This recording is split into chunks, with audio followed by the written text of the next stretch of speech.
Magandang araw mga kaibon, mga kalapatid. Welcome back sa channel natin ulit, no. For today's video, yun.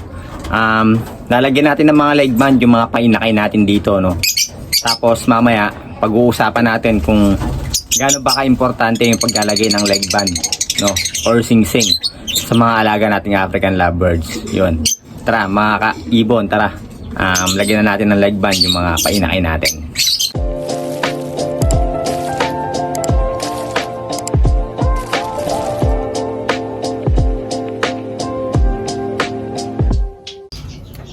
So yun mga kaibon, no, kukunin na natin yung mga painakay natin. Unahin na natin dito sa pangalawang nest box natin, no. Yung pinaposter natin na OPA split ino, no. Possible ino pala kasi back to back split ino yung mga parents ng mga yun, no. Pinaposter natin. So yun, kunin na natin. Bago nyo pala kunin, yun, magbigay kayo ng pagkain doon para yung mga parents mabibisi sa pagkain. Tapos yung kamay nyo isaw-saw nyo sa ano, lublob nyo sa patuka, no, para yung amoy ng patuka yung didikit sa kamay ninyo. Yun, kunin na natin. Ayun yung dalawang painakay natin. Tapos ang gagawin niyo mga kaibon, pag kukunin yung mga inakay, tatakpan nyo yung nest box, no, tatakpan nyo para hindi mapasok yung parents, no, para hindi sila may stress. Kasi pag pumasok yung mga yan at wala yung inakay nila sa nest box, baka may stress yung mga alaga nating ibon. So yun, tara, kunin na natin. Ito na, kunin na natin to.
So yun mga kaibon, no.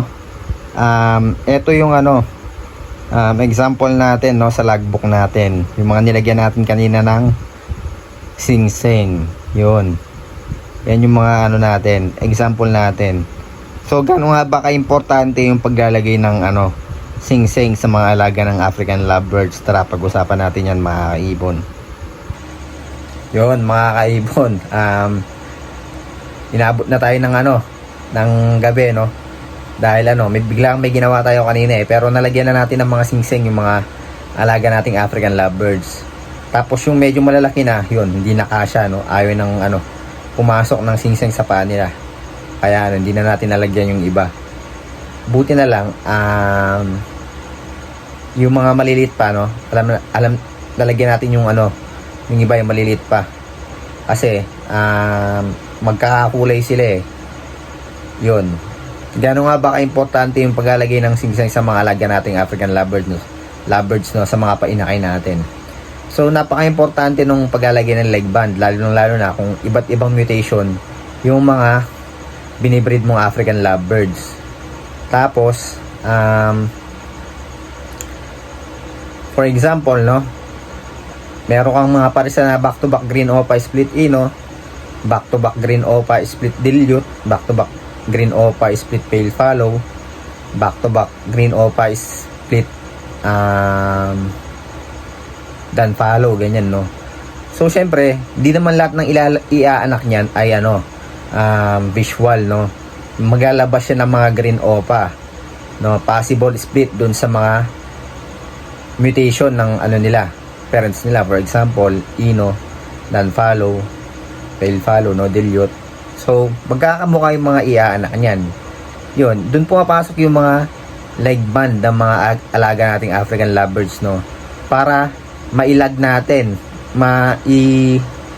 natin, no, may record natin yung mga yung mga leg band nila, kung ano bang mutation, kung saan ba sila mutation kabilang, no, kung ano ba yung parents na pinanggalingan nila. Hindi tayo malilito kapag ibibreed natin yung mga painakay natin, no, kapag lumaki na sila. So yun, doon pumapasok yung natin, kung gaano ka-importante yung leg band ng mga alaga nating African lovebirds. Pero kung ang mga binibreed mo ay pare-parehong mutation lang, no, hindi mo na kailangan mag-leg band. Depende pa rin sa'yo kung gusto mo mag-leg band, no. Kung gusto mong magandang tignan yung mga alaga mong African lovebirds, yun, dahil may leg band sila, yun, pwede mo rin lagyan ng leg band. Pero kung pare-pareho lang yung mutation na binibreed mo, for example, pare-pareho lang silang back-to-back opa, split ino, lahat ng mutation mo, or back-to-back opa lang, hindi ka malilito, no, pag pinagsama-sama mo sila sa isang flight cage. Pero kung marami ka namang flight cage, may mga category yung flight cage mo, bawat isang flight cage mo isang mutation, no, maluwang yung aviary mo, yun, kaya di ka na mag-leg band. Siyempre, dun mo na ilalagay yung mga yung mga painakay mo, alam mo na kagad yung ID nun, kasi nabibilang lang naman yun sa isang mutation, no.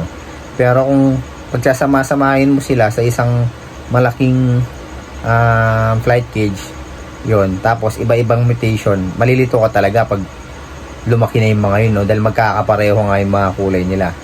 So kailangan mo lagyan talaga ng leg band yung mga alaga mong African lovebirds, para sa ganon, kapag ibibreed mo na sila, titignan mo yung leg band nila, yun, malalaman mo na ganun yung mutation na nakapasok sa dugo nila, no.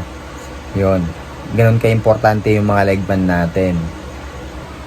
Tapos pala, yung mga leg band na pinapagawa ninyo, for example, ako kasi nag-order lang ako sa Shopee, yun, di pa ako nakapagpagawa ng sarili kong leg band.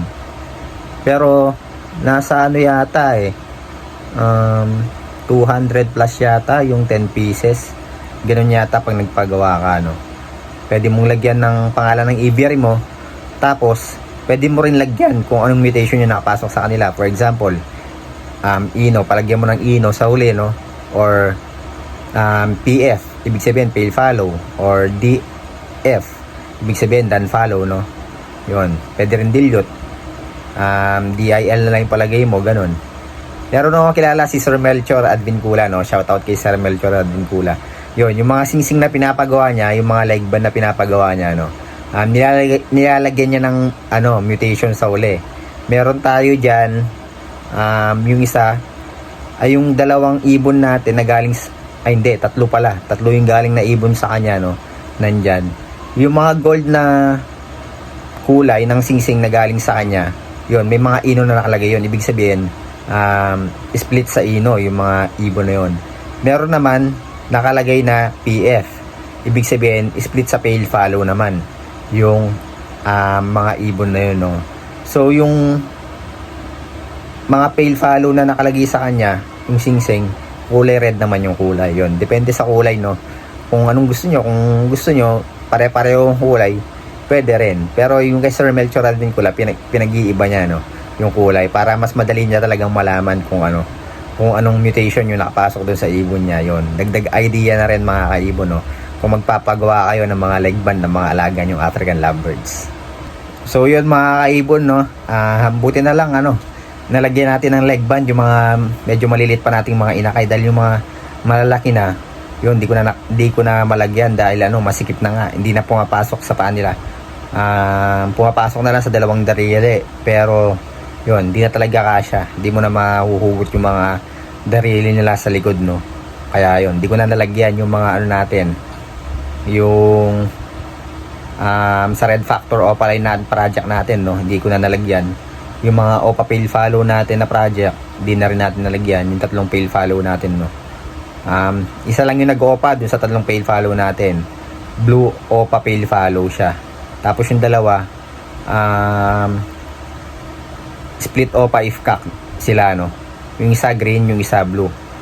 So natanong ko pala dun sa pinagkuhanan natin ng ibon, possible split dilute pala yung mga natin, pale follow natin. So yung isang blue parang nagdi-dilute siya, no, pero di pa ako sure titignan natin pag buwaba na talaga.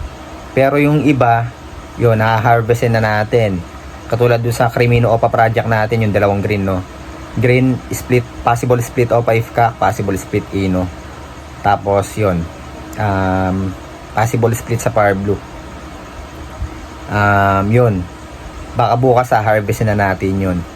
Tapos nakikita ko na kasing bumababa pati yung mga pale follow natin, nakikita ko na rin bumababa, pero hindi pa sila kasi ganun kalakas kumain. Tsaka yung sa RF Opaline project natin bumababa na rin, pero hindi pa rin sila ganun kalakas kumain, no. So baka sabay-sabay ko na lang silang harvestin within this week siguro, baka tignan natin hanggang Sunday, no. Pero yung mga green kasi yung sa Crimino Opa project natin, malakas na rin kumain. So hindi ko alam kung kailan ko harvestin yun, kung bukas ba o isasabay ko na lang. Basta yun, ibablog na lang natin mga kaibon kapag nag-harvest tayo ng mga painakay natin. So yun mga kaibon, mga kalapatids, no, hanggang dito na lang yung vlog natin parang yung araw na to, no. Kung gusto nyo manalo ng mga pinaparaffle natin free raffle birds natin, so yun, huwag nyo kalimutan mag-follow sa ating Facebook page at sa ating mag-subscribe sa aming YouTube channel. Tapos pwede na kayong makasali sa free raffle birds natin, yun. So mga kaibon, hanggang dito na lang yung vlog natin para ngayong araw na to. Maraming salamat, ingat, and God bless po sa inyong lahat.